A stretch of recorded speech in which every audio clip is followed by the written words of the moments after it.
Centennial na. All right, Golden Gloves boxing champion. I really want to know what that's like. And I mean, in terms of like a boxing camp, right? Not just professionally, but one of the highest levels in the world. I mean, you've not only been in it, but you've thrived in it. Was that really the toughest experience of your life? Some of those fights were. The training was insane. I mean, our average training was. Our coach had told us, well, told me at least, I had to run 30 miles a week. That was just average, and we trained 6 days a week. And we'd start with a 3 mile run as a warm up. Then we go to the bags for like good 45-minute circuit. So we'd have uppercut, heavy bag, speed bag, double end. Then we'd go either to a conditioning cycle or to a lifting cycle, Yeah. which was alternate days usually. And then we'd spar. Wow. And sparring based it out if you had a fight coming up, coach would throw you in. Like if you're preparing for like a 3 to 4 round fight, you'd have to be prepared for 6 to 8. Wow. At least that's the way Eric saw it. Yeah. And with me, I think every round fresh guy. Every round you had a Oh, fresh guy okay. coming No in. easy rounds. Huh? No easy rounds. You were the easy round. Yeah, exactly. And the way it was with our team, we didn't have too many lightweights. So there was me, there's Frank Cancino, he's 132, and then there was Rory Sol. He was 119 at bantamweight. So I used to fight at featherweight and lightweight. Yeah. And a lot of times those guys wouldn't be in, so I'd end up fighting middleweights and heavyweights. Whoa. I mean, Usman, like nuksan I couldn't really keep up with. I mean, the speed wasn't really matched, obviously, because I was faster. I wasn't Yeah. really a fast fighter. Yeah. My advantage, because when I used to wrestle back in high school, I used to wrestle at 160 and 170, so I was stronger than guys my weight, but I definitely wasn't as fast. All right. But with those guys, it was my speed was up, but I'd go in and out, and I had like 2 concussions with those guys. Oh my God. I mean, an uppercut right to the chin with a middleweight, and overhand right from a heavyweight. We had this. Our heavyweight was this 18-year-old kid who's like 6'1" Puerto Rican guy called him Mike Pretty Muscle. Wow. And this guy, he'd just stand there. I mean, he'd take all your shots, body shot, head shot, boom, boom, boom. He's just standing there like a freaking robot. Yeah. And then he'd just go, woo, woo, woo, woo, woo, woo, woo, like unloading completely. Yeah. And that was dangerous. Just in bursts, he would explode. Yeah, I mean, he'd go like a 6-7 punch combination, and they were all freaking power shots, man. Yeah. So training with those guys, I mean, the advantage was that getting hit by guys that big, Yeah. guys my weight wouldn't do jack shit. Yeah. I mean, like hard body shots, hard shots to the head, they Yeah. wouldn't do jack like after fighting those guys. I'd imagine. But championship fights, I mean, some of them were actually a breeze. I mean, getting to not the championships fights, but the preliminaries at least. Yeah. Those were somewhat of a breeze because you had just about everyone fighting in Chicago. Okay. But when you got to the semis and when the quarters and the semis, that's Yeah. when it really got tough.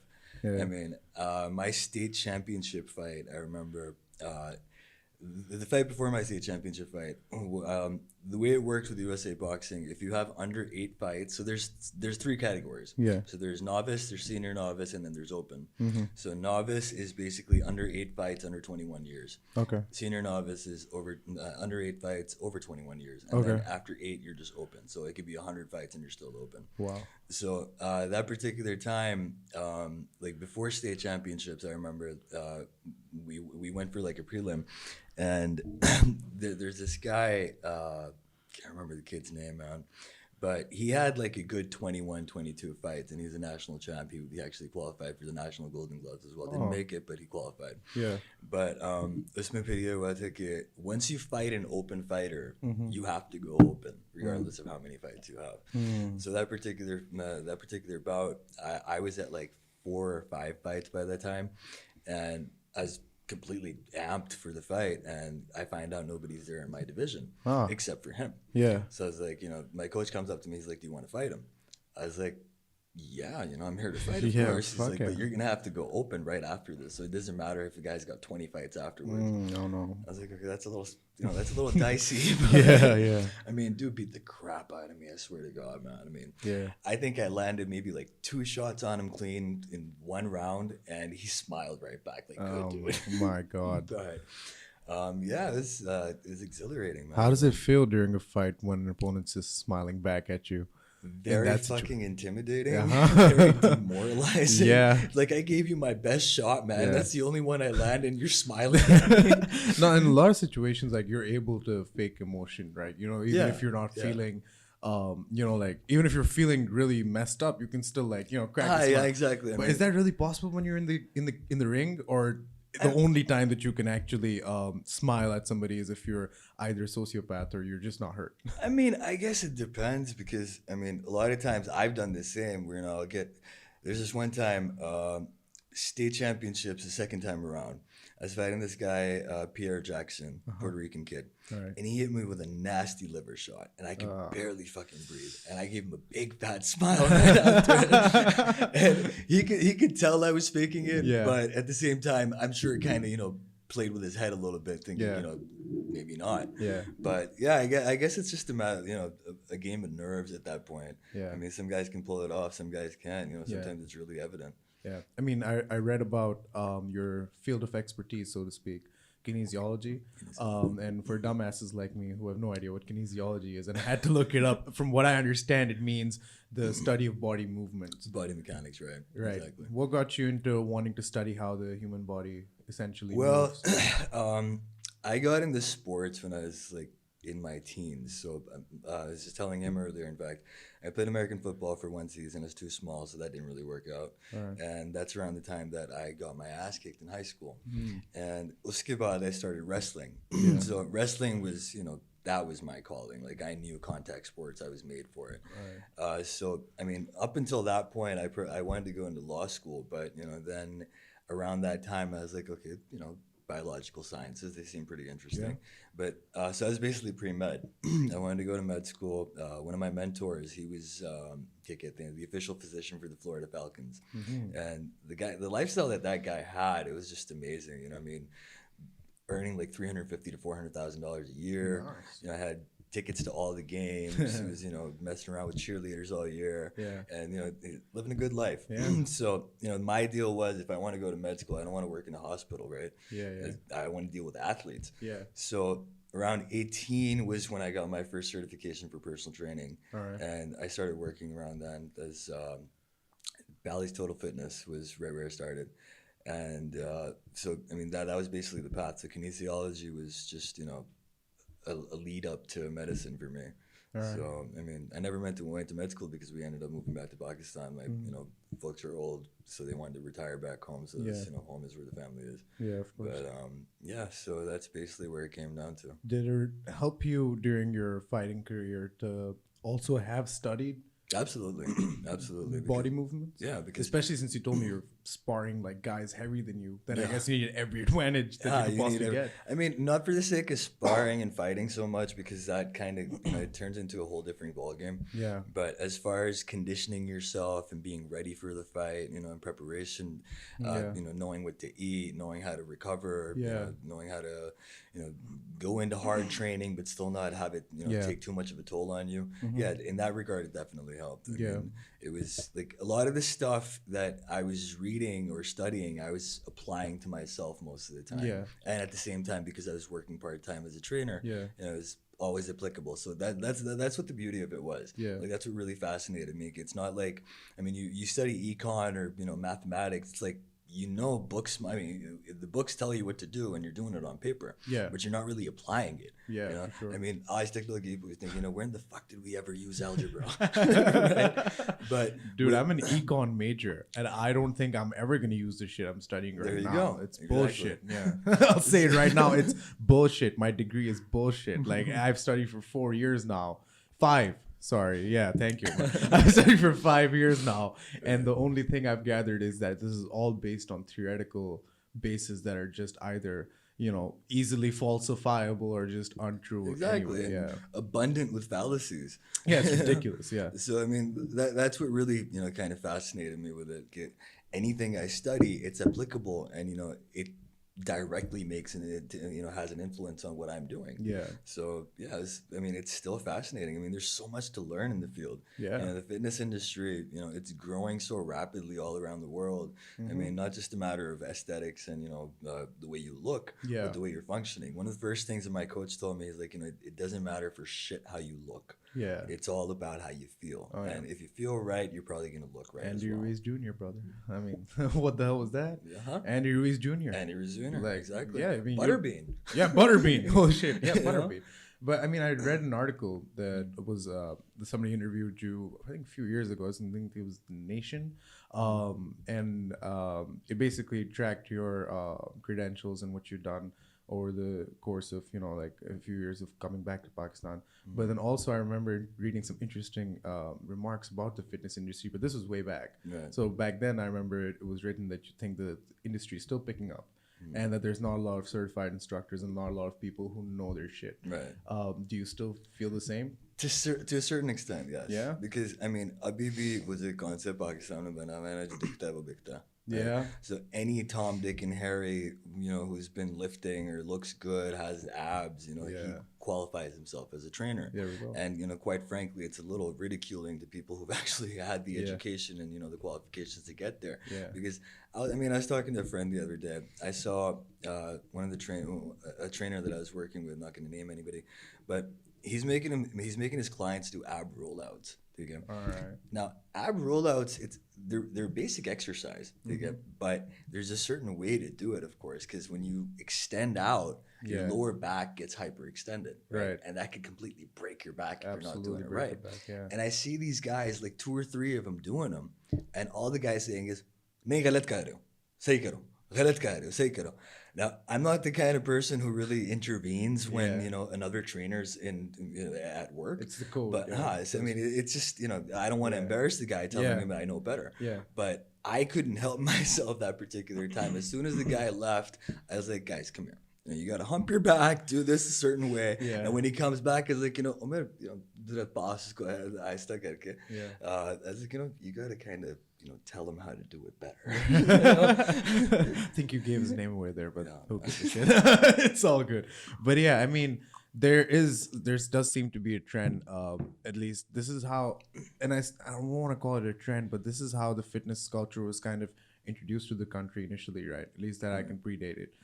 It was based on, of course, losing weight, looking good, and it was based on all these things which are just quick and efficient. You know what I mean? Like, it's like, here's a 42-day challenge, and after that you're just gonna be like, good. You know what I mean? Exactly. I mean, Usman, see, the thing is, people apply things to themselves and they work. Yeah. But that doesn't mean they're gonna work for everybody else. That's true. I mean, if you have a guy with thyroid issues or a woman who has hormonal issues, you can put her on as many calorie deficit diets as you want. It's not gonna work for her. Yeah. And there's certain nutritional changes that you need to make to actually cater to that particular person. Yeah. And like 42-day challenge, for example.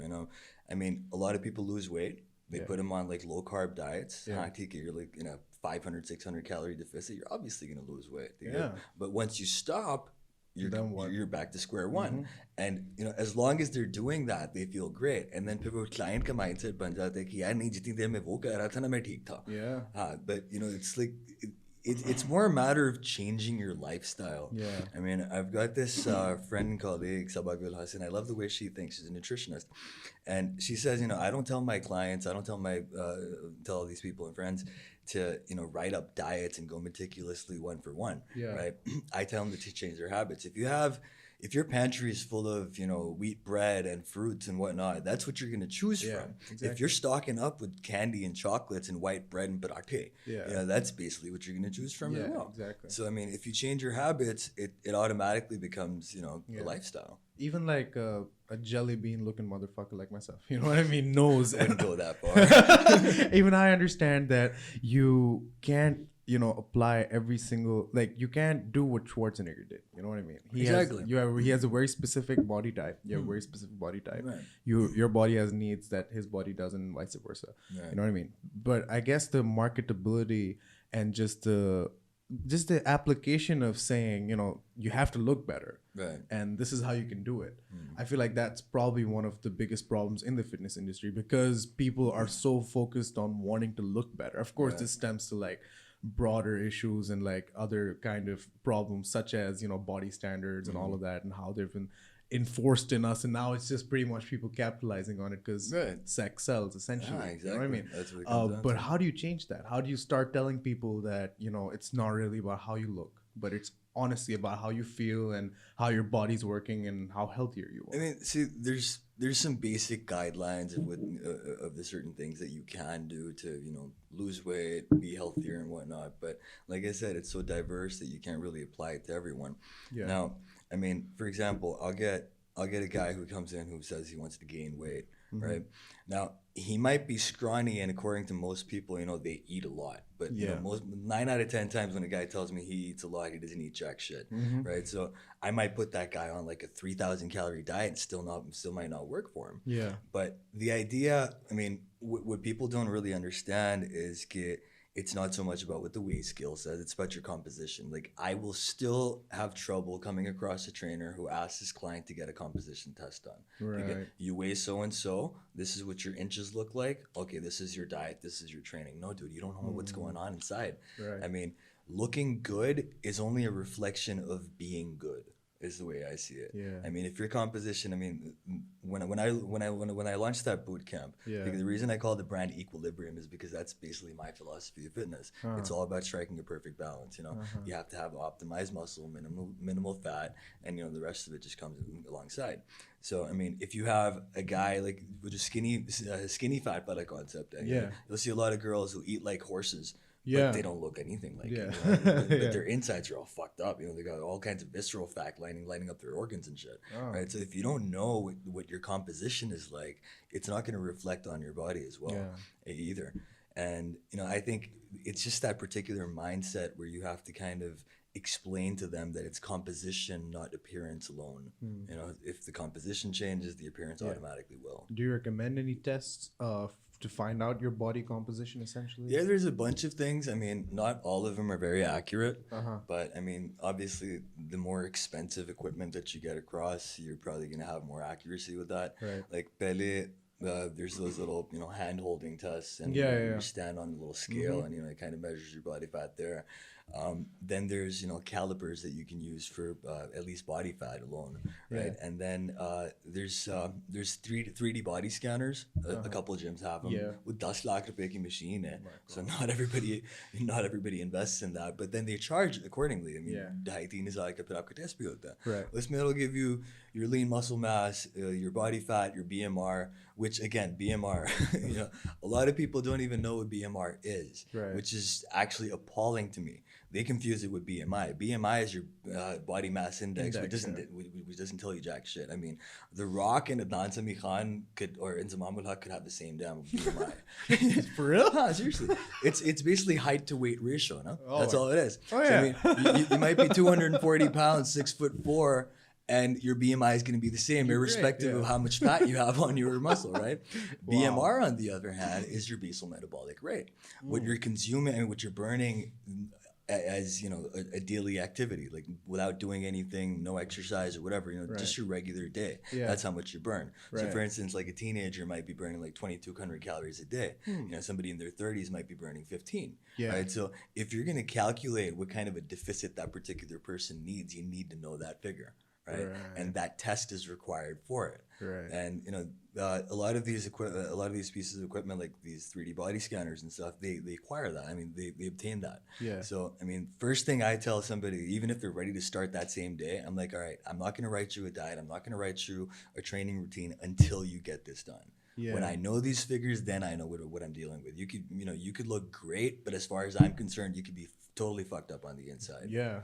So, I mean, if trainers and professionals can actually get around to understanding the importance of composition, I think that in itself would make a decent stride. And obviously, like, it's unfortunate that a lot of people are kind of sold into this idea of we have to look a certain way, so we're going to try to work out and get to it. I mean, there's nothing wrong in trying to meet your goals, right? But just to kind of be guilted into it sometimes is kind of bad. But I think essentially, if you're going to an expert in any field, right, if you go to a doctor, right, you expect the doctor to tell you exactly how you should go about something, with his professional expertise being kept in a mind while he's giving you that advice. Of course. Why doesn't the same standard apply to fitness trainers? Because there's a lot of fitness trainers here who, quite frankly, shouldn't be getting to call themselves fitness trainer or health professionals or anything for that matter. Right. But it's easy to do that now. All you have to do is put it in your Instagram bio. You know what I mean? And there's no culture of trying to find out whether a trainer is certified or even legit, or even what their methods are, whatever. Right. Right. I mean, I think that's more a prevalent problem in Pakistan than anywhere else because. I mean, like I said, I got my certification from ISSA back in like 2005. And even then, like I went to the gym where I was training and I was like, you know, I want to start training. I want to work. They're like, where's your certification? What have you done? That's the first question you'll be asked. I mean, I like it, the certifications, like when I got mine done back in 2005, I probably knew like 60% of it on my own because I was just self-educated. They get to not to say it's just the certification that sets you apart, but there has to be a certain line limit of understanding it's just concepts. You know, does he know basic human anatomy? Does he know, you know, basic biological science? Does he know nutrition fundamentals? You know, some people just, I mean, apart from macros, they don't know jack shit. हाँ जी calorie deficit आपको चाहिए weight lose करने के लिए surplus gain करने के लिए हाँ that's basic, you know, what else do you know? So over here there's no criteria of really determining what, you know, what a person knows. I mean, if you look good, you've trained a couple guys, I might get lucky training a couple guys, you know, not knowing what I'm doing because it worked. You know, you know, I made you run like, you know, 5 miles a day, 6 days a week. Yeah, you're going to lose weight, obviously. You know, I put you in a little bit of a deficit. Yeah, it's going to work. But what if the circumstances were different? Then you don't know how to deal with it. And it's just, you know, and that's gradually changing in Pakistan, and I'm glad. So coming back to your question, you know, is that still the opinion? It's somewhat, but, you know, I'll see more and more guys now certified. You know, I know a couple of guys, you know, in like the places that I've been working in recently who, you know, have an ISSA certification and an ASM certification. You know, so again, some of those certifications are very basic, but at the same time, some of them aren't. Like NASM, the National Academy of Sports Medicine. That's a really in-depth certification. I mean, a lot of that material is used in MSc courses in the States. Oh, wow. Right. So, I mean, if you've done that, I would reckon you have somewhat of a decent base to actually go ahead. And, you know, that's book knowledge, though. Then you have to apply it. Right. So, I mean, I can't be charging you like, you know, $2,500 an hour if I've trained 2 students with 1 certification. Right. So, I mean, that's the thing, though. People do that. I mean, I've seen guys who've tried to charge like, you know, 3,000-4,000 rupees an hour. It's like, no, dude, you're not qualified to do that. You know? Shouldn't be allowed to do that. And the same goes for like combat sports. You know, a guy takes like 6 months of MMA, 6 months of boxing, and he's automatically qualified to, you know, teach people. I mean, you could teach a guy how to throw a jab and a cross, or, you know, slip here and there, but you know, then there's a lot more required to it. I mean, there's so many guys who are teaching, you know, martial arts as if, you know, they've been doing it themselves, and you step them into a ring and it's laughable. It's absolutely laughable. And you're spearheading the fitness and the boxing programs at Brave. The Brave FC gym that's opening up. For context, Brave FC is one of the biggest MMA promotions in the world. They had their MMA, and correct me if I'm wrong, of course. They had their MMA event here in Pakistan, a debut event, I believe it was last year. Around about a year ago. And now they've opened a gym, right? So before we get into, and I really want to get into, you know, how you're going to be going about conducting both of these fitness and boxing programs, I just want to know, what does Brave and consequently even the UFC opening gyms in Pakistan indicate to you as somebody who's been so deep into combat sports for so long? I mean, it's combat sports in Pakistan are definitely in an incubation phase. I mean, these last 6-7 years, as we've seen, you know, it's rapidly grown. The UFC gym, to be honest, I mean, I don't understand what their whole format is because one, it's all the way in freaking Valencia. Have fun with that. Secondly, you know, everybody knows a fighter isn't somebody, you know, a dedicated fighter isn't somebody who comes from, you know, like a well-off background. They've got nothing to lose. Most of them, right? Most of them. So if you're gonna charge 10 lakh for a fucking membership, yeah, it's 10 lakh. They started off with 5 and now it's up to 10. So I mean, their facility is absolutely kick ass. I'll say that. They've got a freaking octagon. You know, they've got a ring. a ton of bags, if I'm not mistaken, a swimming pool, and all kinds of equipment. It's like a mini performance institute, the one they have in Vegas. Yeah. But the format that they've kind of followed is more country clubbish. So I mean, you've got a theater and a restaurant, so they're kind of highlighting it as a community, not a gym, right? So I mean, some people just go, gym khana mein weight lamba laga hua hai, Royal Palm ki cheez afford nahi kar sakta, he'll go for a 10 lakh membership for the UFC gym. Oh man, but I mean, they've got some foreign trainers coming in from what I saw in their videos, which is that great. breaks my heart, man. Which is great, but but as far as Brave is concerned, I mean, the fee structure is very nominal. It's competitive with आपके regular just stream shapes and structures we get at gyms, and the facility is much better. Like I said, it's 10,000 square feet, 22 by 22 pro size ring, a separate studio, like a good 10 to 12 marlas for CrossFit alone. Techno gym ki sari equipment lagi hui hai. Like it's top notch.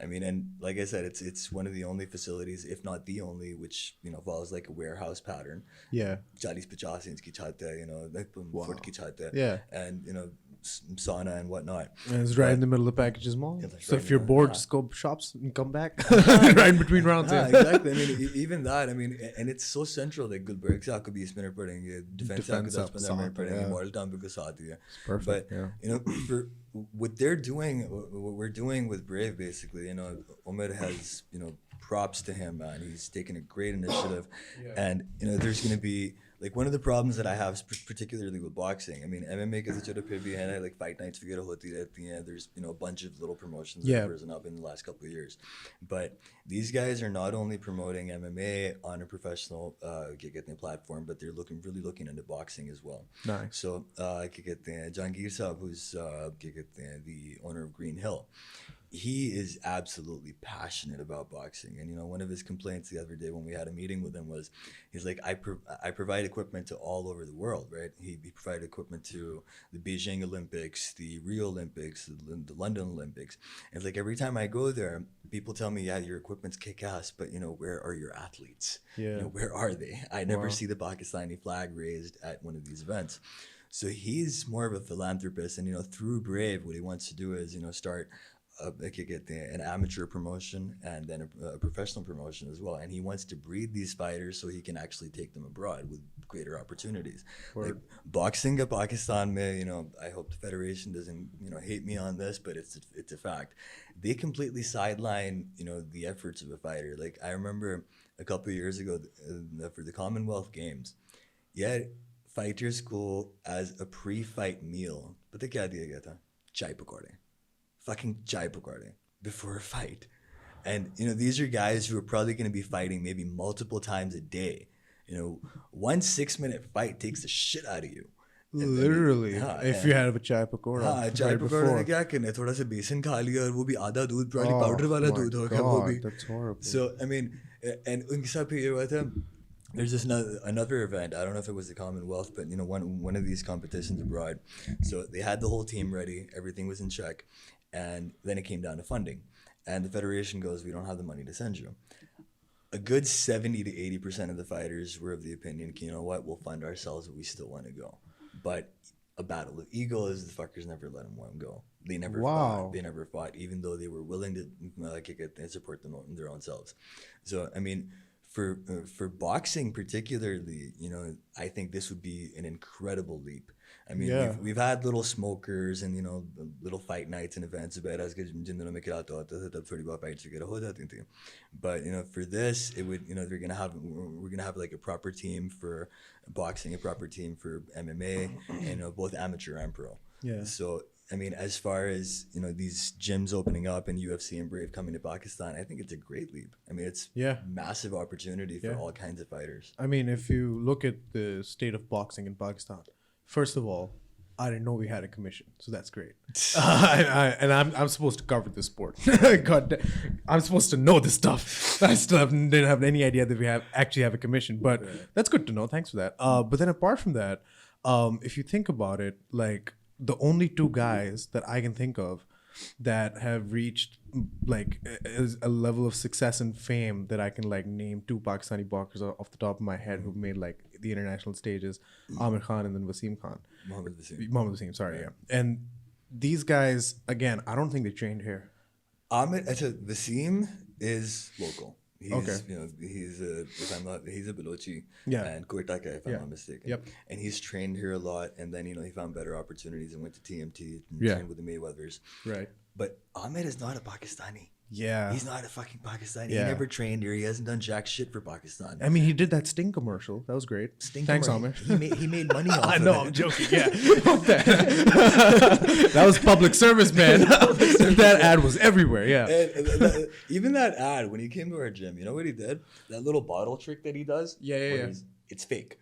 What? It's absolute horse Can you shit. pull up the Amir Khan ball trick? It's absolute horse shit. So they came for that commercial to Synergy, right? Because they needed a ring and they needed like a boxing gym or an MMA gym.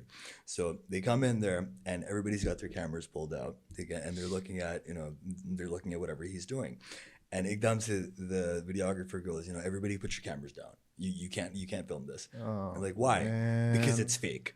So Oh, basically, man. he throws that freaking Sting bottle in the air. It falls right to the ground, and then he goes, pop, pop, pop, pop, pop, pop, pop, pop. Are you serious? I swear to God. This is, oh my God. But so coming back to like, you know, guys who have actually made it. So yes, Mohammed Vasim, and I feel he's, you know, not given the credit that he deserves. Like, Yeah. the guys are freaking super lightweights. Like, get the WBC champion, and nobody recognizes that. Ahmed, on the other hand, you know, great fighter. He was, you know, a silver medalist Olympian. I'll give him all the credit to it, but I think he just tried to overstep and got caught up with too much of domestic shit. I mean, you know, the whole Arizonian model and him jerking off on Skype. I think his life has revolved more around that crap than it has around boxing. Yeah, I mean, I remember the highlight of his career was him and Faryal Makhdoom fell out, I think, or something like that. And then she said something about Anthony Joshua, and then Anthony Joshua retweeted Faryal's I like my tweet. women thick. I like a BBW, my man. And he was just like, it wasn't me, man. Yeah, okay, let's check this out. Let's see how legit or not legit this is. I really want to see this. All right, there we go. Yeah, so that's absolute horseshit. Wow. That never happened. That breaks my heart. That's all that's available, by the way. I had so many guys try doing that. Hottest butt. Yeah. He spent like a good 20 minutes in front of me. He's like, I'm sure I can do this, bro. Yeah. I'm sure I can do this. Did you tell him, like, no, nobody can do this? This is just bullshit? That was before he came in. Oh, wow, it does look fake. Yo, wait, go back. See how that bottle goes away right at the side. Wait, right there. Look at that. That's not how a bottle flips if you punch it in the air, dog. Especially if it's empty. Fan 0, Khan 1. That's right. That's for sure. Thank you, Sting. But yeah, shit, dude. That's heartbreaking. And especially considering we don't have a dearth of talent, sir. Absolutely not. I don't think that's true. Yeah, some of those kids in Liadi are insane. Yeah. I mean, those kids grew up like, you know, they're insane. Yeah, and if you just look at combat sports as a whole, a lot of these kids in Shaheen are crazy. You know what I mean? Exactly. Like there's a lot of these kids. I got to call SFN, Sarai Fight Night. I got to do commentary and ring announcing for it. Right. And the first fight of the night, I was cage side. It was the under 16s or under 15s. Under 15s. I remember because one of the kids was 13, one of them was 14. Right. And I was having a bit of a moral conflict there. I was like, these are kids. These kids can kick my ass. Yeah.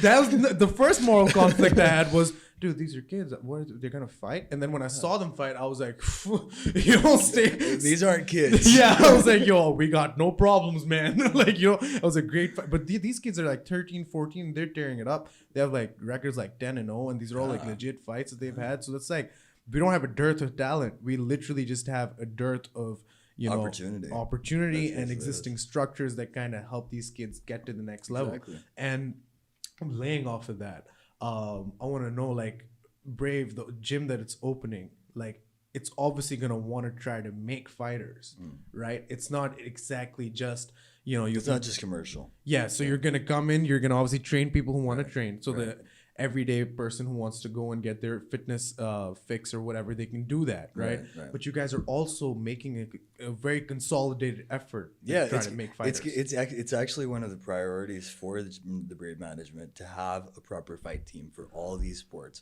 Like I said, so amateur and pro leagues for both MMA and boxing.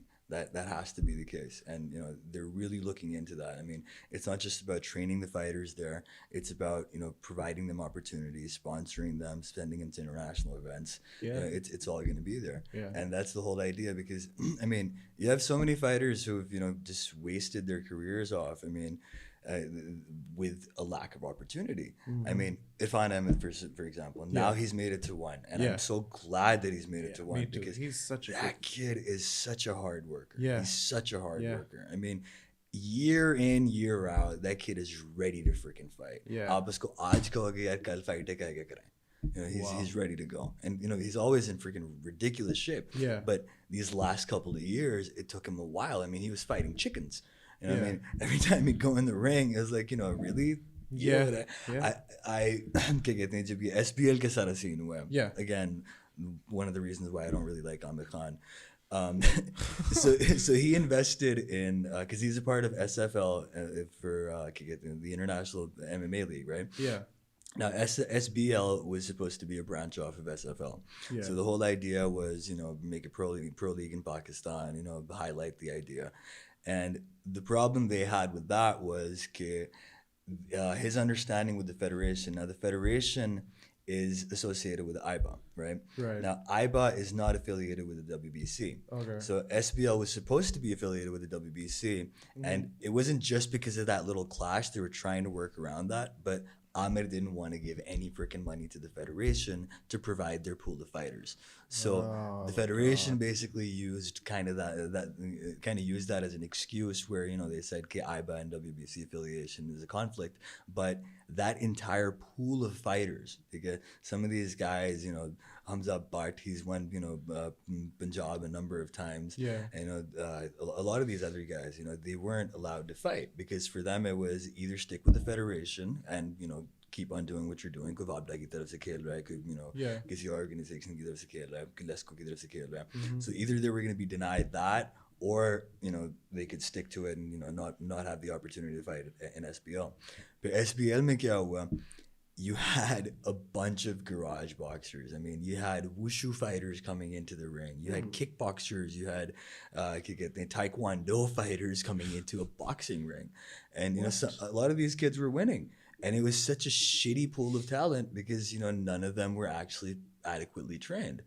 And, Irfan's about to do it. Irfan competed at SBL. So I basically took him, I had 6 fighters that qualified for their teams. And Irfan, now he had a few walkovers where it was just a joke. Yeah. But some of the guys that he fought, they were actually veteran fighters who'd been fighting with the federation. Now they were trying. He made a complete mockery out of those guys. Wow. He had his hands behind his back. He was doing little twirls. I was like, that's it. He's a bit of a showman, I've noticed. And outside the ring, he's humble.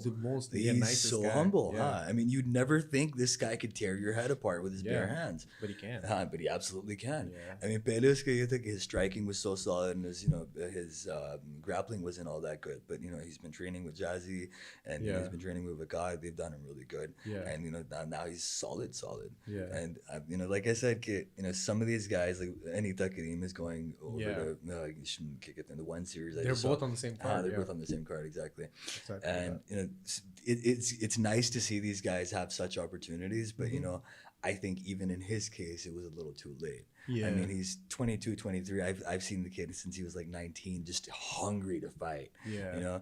And with a few other fighters too, I've seen, when that hunger dies out, you're kind of losing out on it. I mean, आपकी अगर 22-23 साल की आपकी जो prime होती है, उसमें you're not given the opportunity to kind of, take it out or, step into a cage or ring, then it kind of dies out. And I've seen that happen with a couple of fighters in the last years.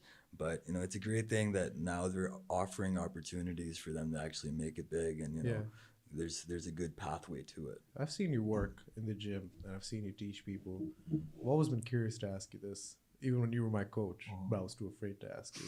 I think I'll ask you now. Why'd you stop fighting? Why'd I stop fighting?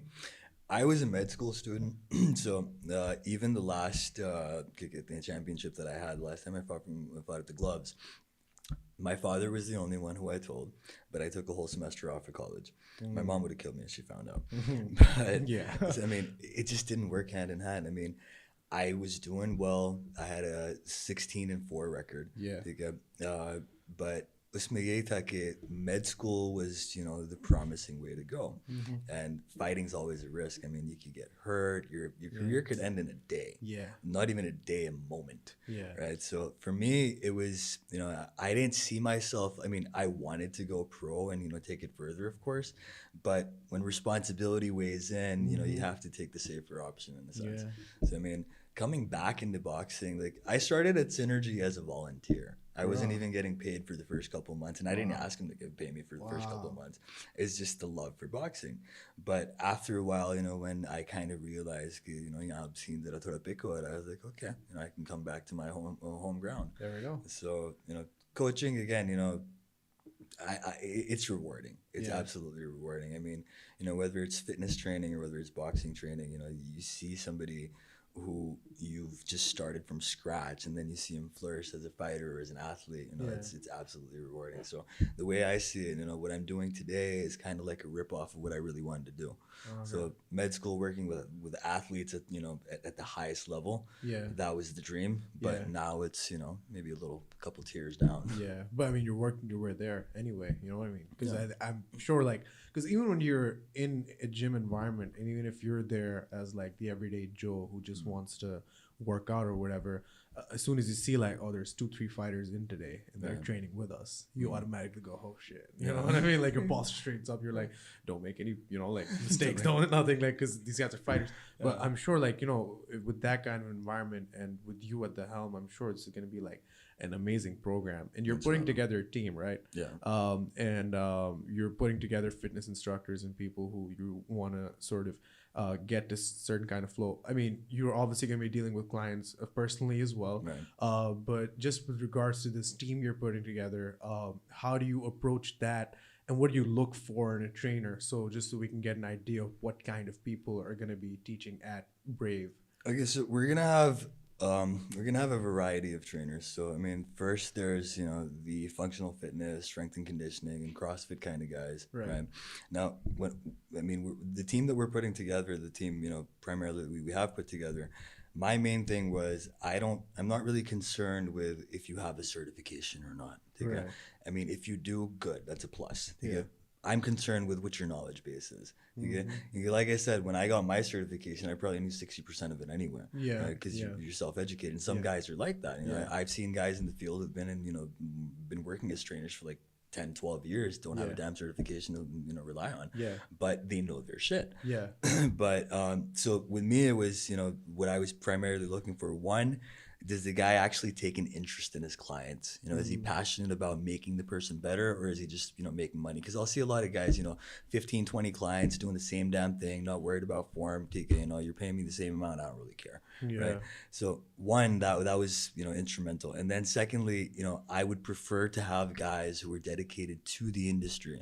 Because a lot of times as a trainer in Pakistan, I'll get asked, so what do you do otherwise? I'm like, this is what I do. It's a full-time gig. Yeah, it is. And granted, a lot of people just do it part-time, but maybe your level of interest, your level of passion has to be there. So some of the guys that we've recruited, they're young, want to actually dedicate their lives to the profession, are curious to learn. The inquisitiveness to learn about a growing field, that's mandatory. Right. I mean, because a lot of guys, they'll do a couple of certifications, they'll train a couple clients, and then they just come to a stalwart. They're not progressing because there's always something to learn. I mean, I learn every day. I've been in the industry since I was 18, but I'm learning new things every day. I'm not going to make my clients do freaking burpees and jumping jacks for the rest of my life. I'm going to get bored doing that. It's redundant, it's monotonous. Yeah. So there's local trainers that we have recruited over here for that. And then we have guys coming in from abroad. So I mean, obviously, you have to pay with an arm and leg to keep them retained for the entire time. So none of those guys are going to be permanent. Yeah. But on like we were talking about earlier, so we've got a guy coming in from Cuba for boxing, which I'll get a lot to learn from him as well because pro coach. Yeah. Plus Cubans and boxing. Cuban boxing. boxing. Man. Just So my South Americans God. in boxing altogether. Yeah, you know, just it's a whole insane, new isn't it? level. Yeah. And so we've got I could get the lady coming in from the UK for CrossFit and Olympic lifting. Nice. Then a dude coming in from Dagestan for MMA and grappling. Mm-hmm. Some Thai dude, I don't know his name, but you know, as long as he's Thai, man. Muay Thai, got it. Yeah, he's Check. Thai. Yeah. So you know, and then even at the event and stuff, we're gonna have like, you know, pro fighters coming in. We might have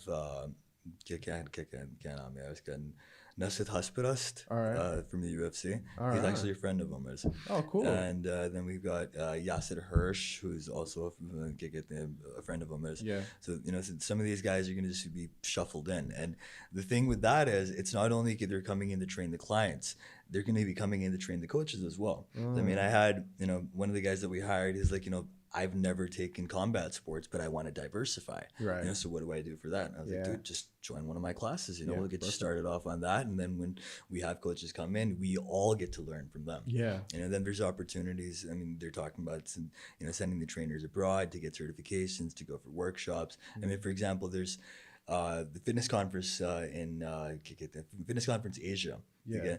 That's like a 5-day thing. Yeah. And it's like multiple certifications. I mean, Bonsu balls, TRX, battle ropes, you know, the boot camp style training. Like there's such a wide array of which you can learn from. Yeah. So you're spending an hour in one class, another hour in another, and you know, you're coming back a completely different person. Yeah. Right. So I mean, if we have opportunities like that, if we, you know, we go to workshops like that and we're learning constantly, then that's the kind of service that you want to provide. Right. Because a gym doesn't thrive on the facility that it has. Not You at know, all. regardless of brief, kitni kick-ass facility ho jaye, you know, Yeah. something better might open up. But Yeah. if your team, if your service isn't up to the mark, you know, Yeah. it's not going to thrive. Rocky 3 taught me that. When Rocky- Rocky went back to the ghettos with Apollo, and it was just like a rundown gym. Exactly. But he beat Clubber Lang. you That's go. all that's He beat important. Clubber Lang. Dude, I'm a big Rocky fan, in case you haven't Same noticed. here, man. I grew up watching that shit, man. Dude. But the funny thing is, there was no real boxing in Rocky until Rocky 3. Yeah, that's also true. It was big ass right, your turn. Big ass right, big ass right. And the cameras is going, whoa, and then blood spitting, and then Sylvester going, yeah. Dude. The Creed series, though, those are really well choreographed Yeah, fights. I like that. Those are good. And I saw some of the behind the scenes footage of what's his name, Michael B. Jordan, taking that punches and like, you know, just I think he actually took a few punches. I'm sure he did, man. Yeah, I mean, that looked legit. because I mean, even like setting up a choreographed scene for a movie, you know, you have to do a little bit of something. Yeah, I mean, I did a little bit piece for that movie that we had, Shaw. yeah. And you know, sparring with not sparring, but you know, getting that scene together, I was like, okay, I'm not gonna hit you in the face, but I will hit you on the body, Yeah. but not really hard, right? And even that, you know, for somebody who hasn't been trained to fight, it stings. Yeah. So Michael B. Jordan, man, that guy's insane. Yeah, but I have a like, you know, this is something that a lot of MMA purist fans say, right? They can be a bunch of jerks anyway, but like, you know, when Floyd Mayweather was thinking of coming over to the UFC to do an MMA fight, yeah, and Stupid. that was the thing. But you know, Floyd, he likes to flirt with people being like all Floyd's the a world. dick. Yeah, Floyd is a dick. Floyd's a So he was like, you know, I'm gonna come over in the octagon. It's my ring, and all. He said all of that, and then he did. He didn't come over, but he said he would. But then a lot of the MMA purist fans said, "Oh, dude, he wouldn't. He can't even take a leg kick." You know, He what I mean? probably wouldn't be able to. Does that, you know, bother you as a boxer? I Or is that mean, just the truth? Okay, Honestly. so Bruce Lee said, okay, a guy who knows how to wrestle and a guy who knows how to box can take on any man in the world, right? Yeah. Now, वही बात आ जाती है ना, if you have a strong grappling background, you have a strong striking background. So, I mean, with Floyd, one, he's not used to getting kicked in the leg. There we go. He's not used to sprawling to, you know, prevent the takedown. So that completely changes the damn game. I mean, he can throw as many punches as he likes, but if it goes to the ground, he's fucked. There we go. So, I mean, I do completely agree. Boxing is one-dimensional in that sense, but at the same time, try putting an MMA guy in a boxing ring, he won't last either. We saw that. Yeah, because I mean, the thing with that is, I mean, there's no prejudice against it, obviously, but you know, we're used to using just our arms, right? And MMA, you throw a couple punches, you tire out a little, go to kicks, You can't stand up for too long, take it to the ground. Yeah. You keep on diversifying. Not to say by any means that it's easy. It's far more taxing, I would say. But if you're going to restrict yourself to just those two limbs, it's a whole different ball game. Right. I mean, Conor McGregor looked like a freaking joke in that Floyd fight. I think Floyd carried him through that fight. Floyd didn't even train. From what I heard, the last 2 months he didn't even spar, and it showed. Yeah. He wasn't in top-notch shape. He had his damn hands down the entire time. And Conor at best, I think he looked like an amateur boxer. Yeah. And he talks all about I am boxing. Khabib outstruck him. Khabib isn't even a striker. This hurts me to like talk because I'm a big Conor fan. Like I love that guy. You know what I mean? Like he's the reason I started watching the sport. I understand you don't have to explain it. He's a dick, I know, but he's the reason I started watching. I can never not support him. But yeah, even when I saw that fight, the first few rounds I was like, oh, he's doing it, and then like round 4 I was like, oh no. I was like, what's happening? He could never.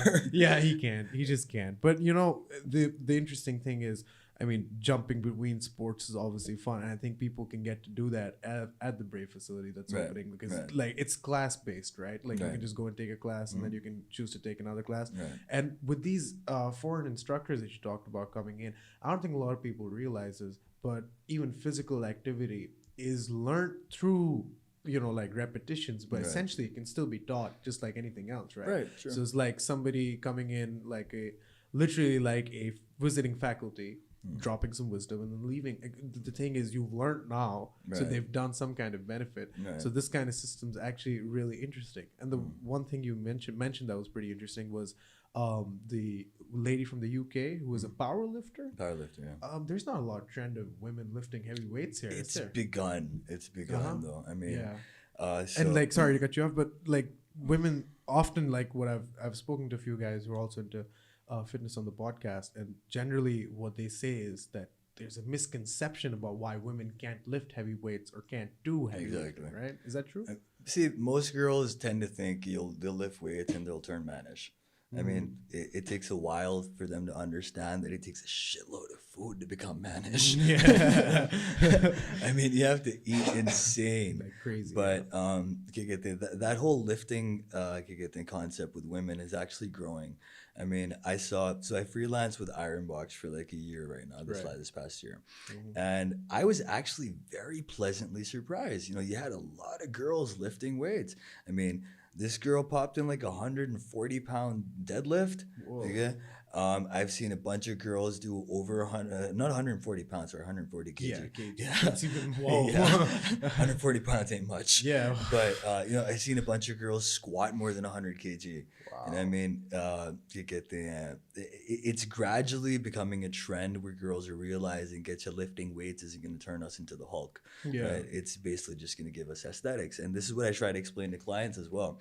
It's not developing muscle is going to make you big. It's just going to structure you better, because your natural body type is made such for that muscle to be enhanced and for it to give you better body. You might be 140 pounds and you might look like shit, but you might be 140 pounds with muscle, and you'll have that bubble butt, and you'll have a better hourglass shaped figure and whatnot. Yeah. So girls are beginning to realize that more and more in Pakistan now. Right. So I mean, it's actually pretty cool. I mean, I remember when I went to Ironbox, Meher Samad, my trainer out there, and she was lifting weights. She's doing her squats, she's doing her deadlifts. I'm just like, at the expense of sounding like I may be hitting on you, it's amazing to see you lift like that, man. Honestly, it's refreshing, right? Because I haven't seen this in years. Yeah, but yeah, it's getting better. Right, that's awesome. And Ironbox, like, how do you feel about them? I mean, you work with them, but I mean, they've got a good team. They had a good team, but we've had some of our differences. But it's I went to Ironbox when I had my surgery. I basically had an ACDF. I've got 4 screws and 2 plates in my neck. Right.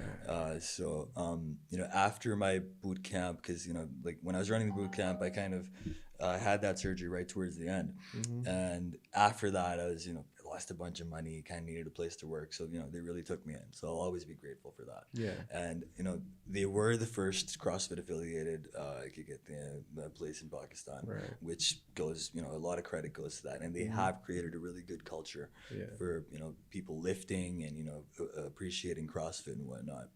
But, yeah, I mean, every place has its pros and cons. Right.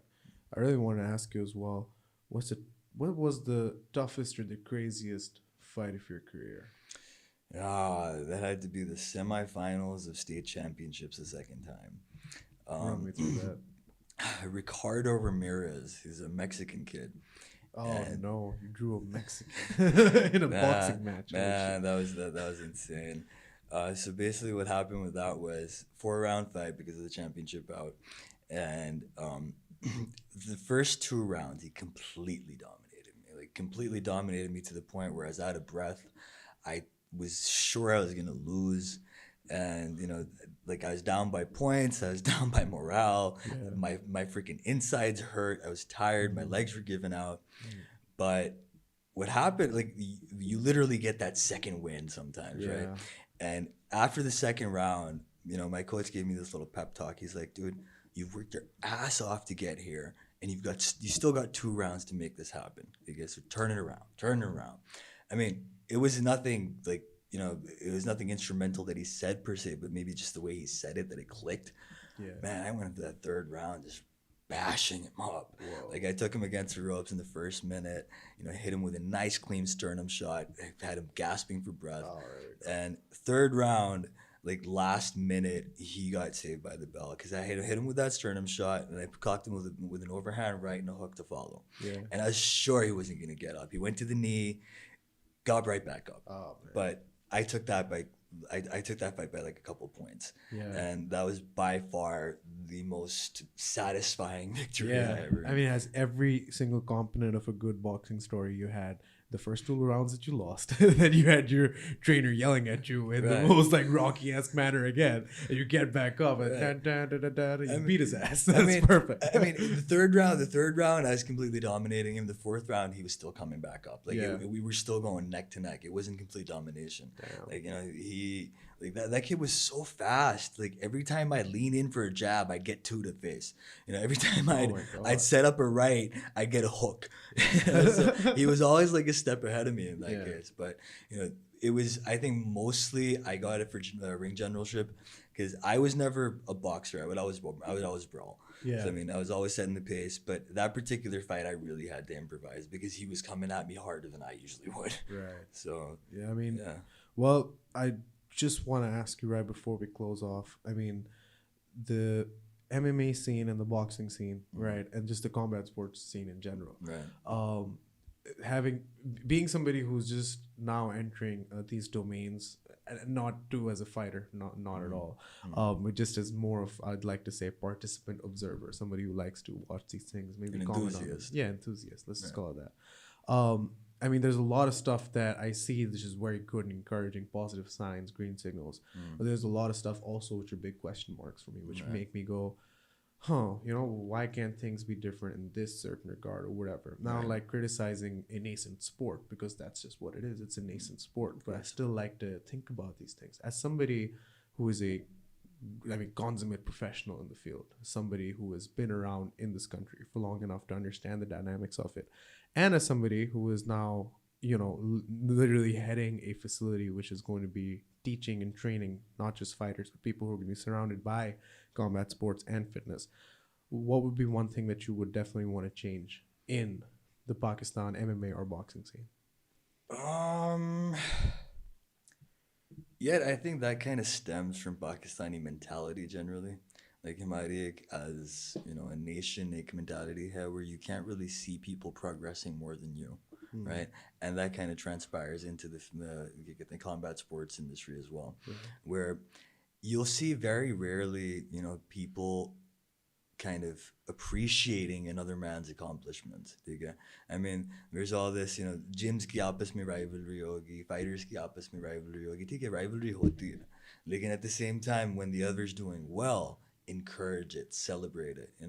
I mean, I've seen a lot of, to some extent, it has changed and it has bettered over time, but there's this absolute level of hypocrisy there where, they might make a post and say, oh, so and so fighter's doing well, and then they'll be talking shit about him and, behind his back. Yeah. But that there has to be this, there has to be a certain level of camaraderie and unity where you're working as a community, Right. not as a gym, not as a Right. fighter individually. Right. I mean, if you have like even the little distinction between boxers and MMA fighters, a lot of boxers will talk shit about MMA fighters and vice Yeah. versa. Yeah. So I mean, it's such a small community to begin with, Yeah. that if you have all these conflicts and these divergences between one another, you're not going to grow. No. I mean, how can you expect federations or the government, for that matter, or anybody to support you when you yourself are not unified? Mm-hmm. So I mean, I think if that changes and if we kind of support each other as a community, Yeah. that could make a colossal difference, probably. That's really interesting, because you always go towards arguments of, well, the state's not doing enough, and definitely isn't, right? I mean, I wouldn't expect jack shit from the state. There we go. anyway, Yeah, I mean, you can say the state's not doing enough. You can say opportunities aren't there, but I guess if you really want to make change in the combat sports scene, I guess one takeaway is here: look at yourself in the mirror. See if you are somebody who actually wants the scene to grow, whether you want yourself to grow. Exactly. Everybody's looking for the individual. limelight. That's the thing. Now, Yeah. I mean, something good happens, you want to be at the forefront. It was me. Yeah. I did this. Yeah. No, dude, it happened. Yeah. Because it happened for everyone's betterment, and celebrate that. Yeah. Don't just kind of blow your own horn all the time. Yeah, guess this country needs a massive ego death. Yeah. Usman, thank you so much for coming on. you for having As me. somebody who wants to talk to the combat sports athletes and the legend, so to speak, of the MMA scene, two-time Illinois state boxing champion, one-time Golden Gloves winner, dude. This is pretty cool. So thank you so much. I'm honored. Thank you for having me, man. And thanks for coming on, dude. Likewise. All right, guys. Please hit that subscribe button. Stay tuned. Like the video. Share the video. Do whatever the fuck you want. Just do something, right? Just don't just sit there. Don't watch me, right? Press something. Click it. Like it. Subscribe it. You know how these outros are. They're always weird. Keep it tight. Stay tuned. We good? Yeah. Thank you so much.